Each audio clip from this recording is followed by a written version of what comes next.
রাজধানীর সোহরাওয়ার্দী উদ্যানে জামায়াতের সমাবেশে যোগ দিতে জড়ো হচ্ছেন দলের নেতাকর্মীরা। বান্ডেল থাকলে প্রতি সেনমানিতে টাকা বাঁচবে। বিকাশ সেনমানি বান্ডেল কিনে জিতুন প্রতি লেনদেনে। রাত থেকেই সেখানে বিভিন্ন জেলা থেকে আসা অনেকেই অবস্থান করছেন। বেলা বাড়ার সাথে সাথে এই ভিড় আরও বাড়ছে। নেতাকর্মীদের অনেকেই জামায়াতের লোগো সংবলিত টি শার্ট পরেছেন, কারো কারো মাথায় বাঁধা দলীয় ফিতা। অনেকেই এনেছেন দলীয় প্রতীক দাঁড়িপাল্লা নিয়ে।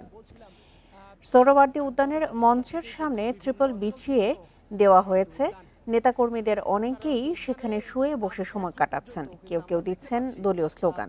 এদিকে সমাবেশ সফল করতে জামায়াত ব্যাপক প্রস্তুতি নিয়েছে। সমাবেশে সারা দেশ থেকে প্রায় 10 লাখ নেতাকর্মীর সমাগমের আশা করছেন দলটির নেতারা। নেতাকর্মীদের আনতে 4 জোড়া বিশেষ ট্রেন ভাড়া করেছে দলটি। সকাল 10টা থেকে সমাবেশের আনুষ্ঠানিকতা শুরুর কথা রয়েছে।